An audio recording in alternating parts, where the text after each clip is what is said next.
Dans cette vidéo, nous allons découvrir le logiciel Socrative. C'est une interface sur Internet qui permet de réaliser des QCM.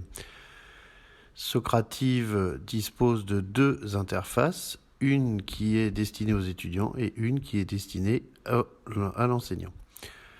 Je vais me connecter sur mon interface, donc il faut, comme pour toutes les interfaces web, créer un compte.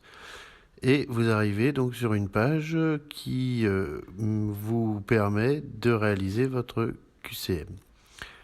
Première étape, la classe. Donc la classe, c'est le nom que devra communiquer l'élève pour être dirigé vers le QCM que vous allez lui envoyer.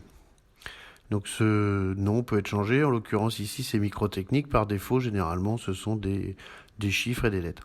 Donc là, on est en train de voir tous les QCM que j'ai réalisés et je vais en créer un nouveau pour vous montrer. Ce QCM, je vais l'intituler Essai et il peut être donc constitué de choix multiples, de réponses vraies-faux ou de réponses courtes. On va faire un essai sur chaque type de question. Donc, comme à l'accoutumée dans mes vidéos, je vais créer une première question qui est « Quel est mon nom ?» Alors, on peut ajouter, si on le souhaite, une photo pour agrémenter le QCM. Ensuite, on va donner les options de réponse. Donc, je vais mettre 3 noms. Donc, il est important de bien préparer son QCM de façon à pouvoir le rédiger plus facilement. Les questionnements sont pas très variés, contrairement à d'autres interfaces. Là, on est quand même limité à 3 types de questionnements. Donc là, je vais donner 3 noms. Donc Quesnel, Picard et Bergois. Ensuite, on a la possibilité de donner la réponse. Donc, en ce qui concerne cette question, la réponse est Quesnel. Je peux ajouter plusieurs réponses si j'en ai pas suffisamment. Donc là, il y en a 5. Il est préférable d'effacer celles qui ne sont pas concernées. C'est ce que je fais à l'instant. Je vais ensuite ajouter une question vrai-faux.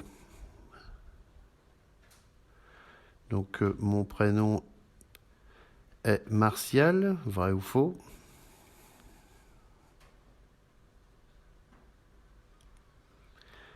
Et par défaut, donc le vrai est considéré comme la réponse bonne. On peut donner une explication si on le souhaite. C'est un commentaire qui sera fait si l'élève ne répond pas correctement à la question. Et dernière question, on va utiliser donc une réponse courte. Quel est mon âge? Et j'ajoute la bonne réponse.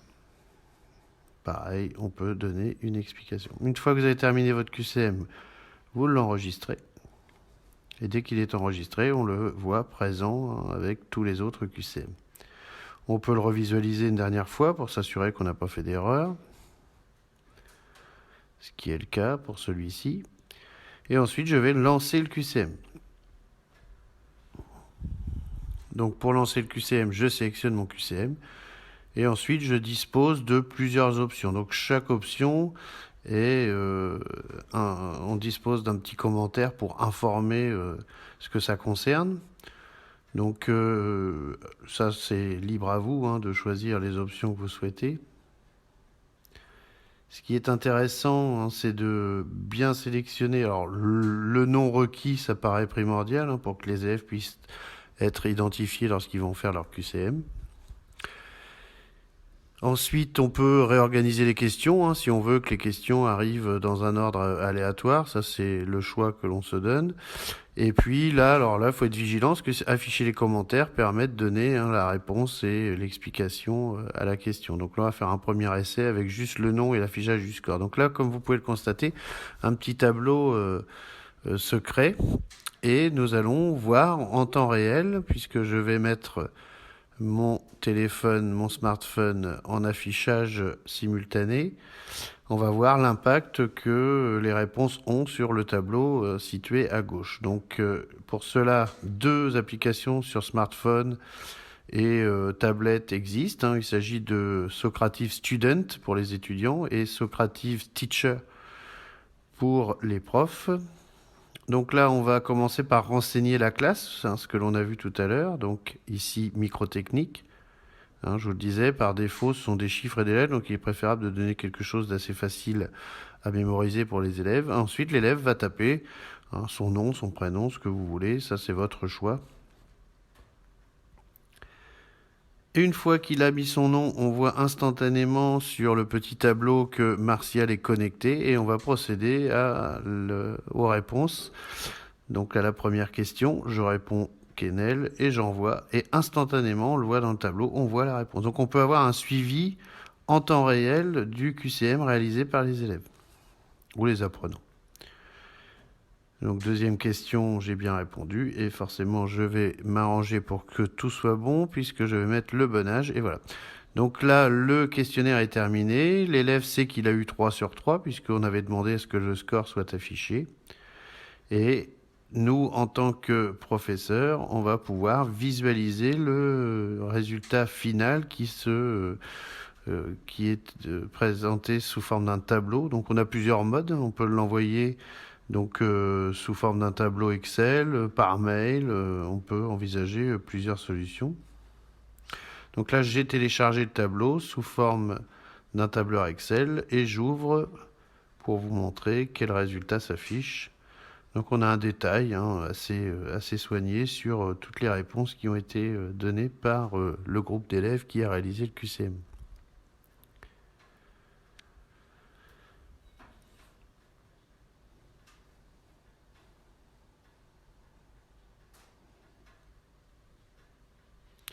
Voilà le résultat, donc nombre de réponses 3, et on voit les réponses données par l'élève. Je vais réduire, donc activer la modification puisque par défaut le fichier est verrouillé. Donc si on veut apporter des modifications, on le déverrouille avant. Donc ça c'est le cas avec les nouvelles versions du Microsoft Office, qui n'était pas le cas pour les anciennes versions. On peut redimensionner les cases, on peut faire ce que l'on veut.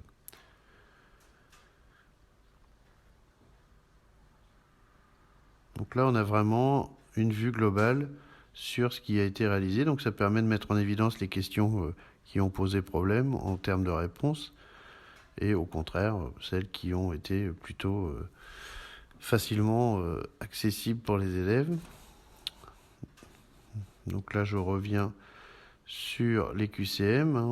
Je vous rappelle un petit peu que le paramétrage peut être individualisé. Et là, on va utiliser une course. Alors le principe d'une course, c'est que cette fois-ci, toujours sur le même QCM, on va créer des groupes. Donc là, j'en crée 2.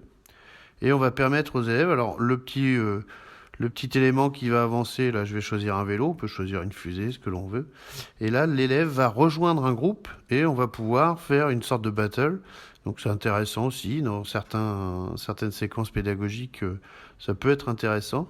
Donc là, on voit l'affichage, on obtient un affichage avec 2 groupes, le groupe des bleus, les groupes des magentas. Donc moi, je vais me connecter avec le téléphone qui est encore en mémoire dans la classe. Donc là, il ne me redemande pas la classe, donc je n'ai pas à retaper le nom de la classe. Et là, vous allez voir qu'instantanément, j'ai rejoint l'équipe bleue et on voit le petit vélo qui avance à chaque réponse. Donc là, vrai, hop, le petit vélo est avancé davantage. Et dernière question, donc là, je suis dans le groupe bleu. J'ai pas la possibilité, est-ce que j'ai qu'un téléphone de connecté, de faire la même chose avec le groupe magenta, mais vous avez bien compris le principe, j'imagine. Voilà, une fois que c'est terminé, je vais valider et je vais obtenir mon rapport, soit par mail, soit par téléchargement. Là, j'ai choisi de nouveau un téléchargement. Donc la différence par rapport au tableau Excel de tout à l'heure, c'est que cette fois-ci, le tableau ne nous fait pas apparaître les noms. Dans une case à côté, on voit équipe bleue, Martial. Donc on a les équipes qui sont constituées et le rappel des noms des adhérents de chaque équipe. Donc dans rapport, on peut revisualiser à tout moment les résultats des élèves. On voit avec course de l'espace dans un premier temps, c'était le dernier que l'on a fait avec le vélo, et questionnaire. Donc là, on peut à tout moment réafficher les petits tableaux Excel. Donc ça, c'est intéressant, parce que parfois, certains collègues, leur téléchargement n'a pas fonctionné et ils pensent ne pas pouvoir récupérer les éléments. Alors, chose importante, on peut lancer un QCM durant plusieurs heures. Vous le voyez actuellement à résultat, résultat avec un petit clignotement. Donc, on peut, si on le souhaite, lancer un QCM et le laisser tourner, même si l'ordinateur est éteint et que l'interface est fermée. On peut continuer à recevoir les résultats des élèves. Donc c'est le cas par exemple pour une classe inversée où l'élève aurait un travail à faire à son domicile, chez lui. Donc dans ce cas-là, ça permet de continuer et de ne pas mettre un délai relativement court. Donc là, je cherche l'application, cette fois-ci Teacher, voilà, je la lance. Donc l'icône est orange au lieu d'être bleu quand c'est Student. Donc là, on le voit. Donc je vais me connecter sur mon compte et je vais lancer cette fois le QCM de mon smartphone. Et je vais vous faire voir l'interaction entre la version élève et la version prof sur un smartphone. Donc ça ne nécessite pas d'avoir un PC dans sa salle de cours. Si on a un smartphone connecté à Internet, on peut lancer avec notre smartphone. On aura le même résultat que ce que l'on voyait à l'instant. En l'occurrence, là, on accède au questionnaire, on accède à la course de l'espace comme tout à l'heure. Donc les courses par groupe. Donc là, je vais refaire un petit essai avec justement le QCM qui s'intitule Essai. Et vous allez voir qu'on a exactement le même affichage avec les mêmes propositions en termes de paramétrage. Je change de format, je l'agrandis un petit peu pour que l'on voit mieux. Donc on est toujours sur l'interface professeur. Je vais maintenant me connecter sur l'interface étudiant, donc en bleu cette fois-ci, Socrative Student. Donc tout ça c'est gratuit, aucun. Alors si on veut faire plusieurs classes, etc. Après c'est payant, mais la version basique, gratuite, suffit largement à faire ce que vous souhaitez réaliser. Donc là, je me connecte en tant qu'élève. Donc je vais donner un autre prénom. Voilà.